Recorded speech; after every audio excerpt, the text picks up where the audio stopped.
You know why I'm wearing this red bandana? It's to signify that, well, first, it could signify that I'm a folksy person, but red is the color. It signifies that I'm right about everything, because that's the color of Make America Great, which is a really brilliant inversion of Christianity because it puts pride at the very top of the list of all virtues. Pride in this something called America that is being made greater through its destruction. People whose lives are so desecrated and empty that they rejoice in actions leading to their own destruction. However, I want to make a few points about Elon because Elon is misunderstood, I think, and we have to see it through his eyes. And this is my Bible. It's red because it's right about everything, as am I. Because I stand alone under a shaft of light called I'm right. And so are people who agree with me. And if you don't, well, you're going to the lake of fire. Fire, it says here in my red Bible. It's my red book. So, according to this, and look, I found this in my own personal Nag Hammadi, is that how you say it? Never mind. Okay. Quote the prophet. Elon likes his money. He makes a lot, they say. He was born a pauper to a pawn on Christmas Day. It's highly significant. Red, right, righteous, righter, more right. Make America more greater again. Okay. He was born a pauper to a pawn on a Christmas Day when the New York Times, that failing institution that really is pulling its punches a lot these days. But anyway, I'm defending Elon here. Now here's the other thing it points out. Is there something about a snake and a nipple on a breast? And you know what? I don't know this for a fact, but I know it intuitively, gnostically, gnosis, like here in other places too. And my friend Ed Wild, not the one that pisses everybody off, he gave me this because I think it's actually so incredibly. Here, I'll hold it against the refrigerator so you can kind of see how utterly creepy. So, but I'm using this is to signify that a whole lot of Elon's problems, he wasn't breastfed. And if you see it from his point of view, it's like, well, the poor guy, he had to go and become an oligarch to get over this lack of nurturing. I wasn't breastfed either. Would you drink out of this? I could not bring myself to, I just couldn't. But Elon, what I would like to propose is that Elon drank out of this. Elon could drink, what could Elon drink out of this? I've got a few ideas. Hemlock juice, natural. It's natural, it's organic. It's an ancient recipe that, it's palliative that has been embraced and imbibed by wise men for, millennia. Socrates, Elon, put yourself in there with him. Now, I think this also, you probably need a lobotomy, but see, if you're Elon, the wound is so deep that you have to take it out on the entirety of Western civilization. And the problem is, it's not that you yourself need any more money, because what do you do with money except fly around and steal from take it from other people? It's not about the money. It's about getting the money, taking the money, and at this level, you see, you've got you've got your team, which is like your other, there's kind of like tiers of elites here, because there's like three or four big oligarchs at the top, maybe. I'm not sure who they are.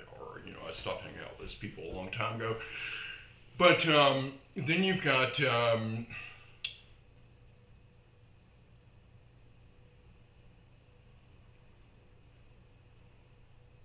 so if you need love, so you've got like a couple of people maybe almost on your level, like who's that cool guy in Russia? He's like kind of smiley. Oh, Putin, yes, yeah. And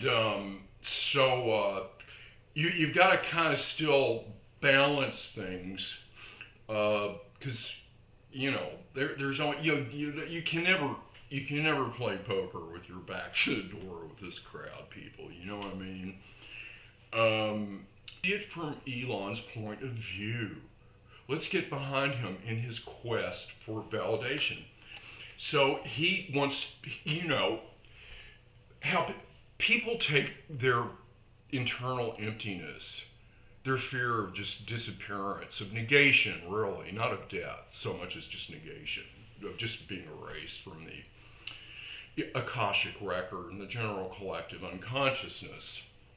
So when you control all of this wealth, the only way for you to feel like you're yourself, you've got your own distinctive identity, and that you're moving forward like the shark, the proverbial shark that will suffocate if it stops swimming. I wonder if that's true. I think it is.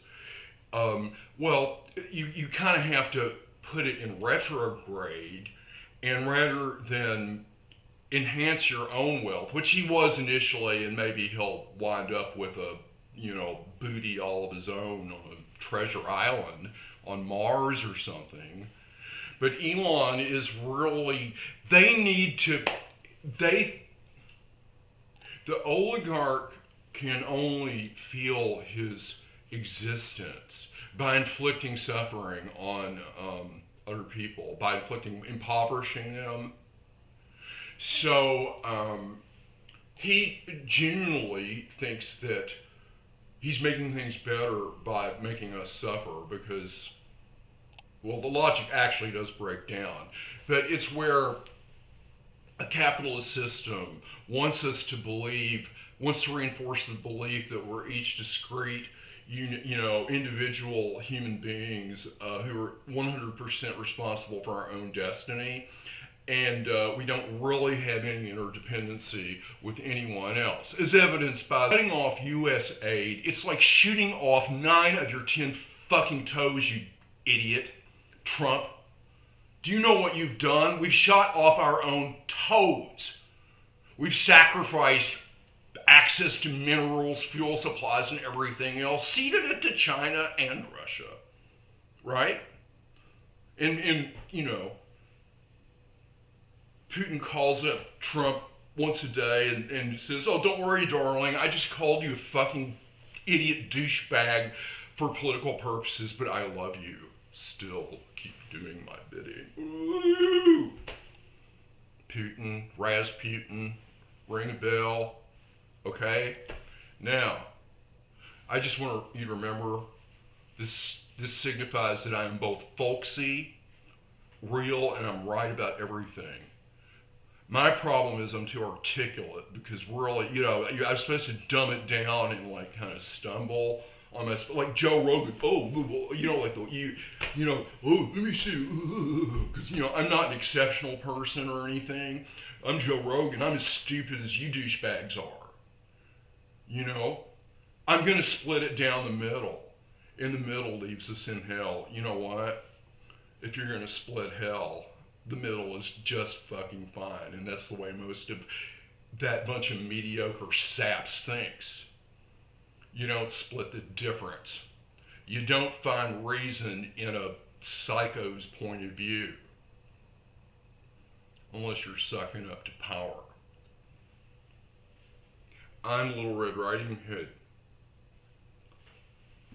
Going through the woods, going to Grandma's cottage.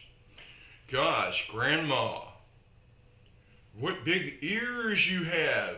Oh, all the better to hear about you and your medical needs, for your need for health care. Oh, Grandma, what big ears you have. All the better to hear you, my dear, to hear your needs. We listen to the people, dear.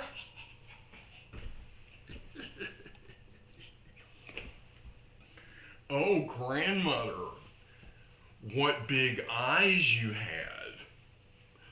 Oh, the better to see you with. Of course, this is the wolf. You know, do they still tell this story? They don't. It's a shame. And, oh, Grandma, what big teeth you have. Elon, what a big smile you have. Oh, Mr. Trump, make a great America again. Yes, all the better. And then she got eaten. I don't know, you know, the Disney version, she probably gets away or something. I don't remember. But, you know, in the real version, it's just fucking gory. And it's just, you know, Wolf just tears her apart and, you know, licks up the blood and walks out. And then, you know, that's so MAGA. Here's my red book. It's my red Bible. Everything I write in here is true because I stand under the light shaft of total, you know, being right about everything. Even, you know, because it comes into my head. See? And I can read it upside down. I write it upside down, actually. That's just to show people. Well, you know, I mean, you're sitting there somewhere and somebody says, are you writing upside down? Funny you should ask. But when you write like that, is it like I'm reading your thoughts? And so don't jump to conclusions. You'd have to perhaps hang around with me for a while before you knew if the things I'm writing in the red book of being right all the time. I think I'm done.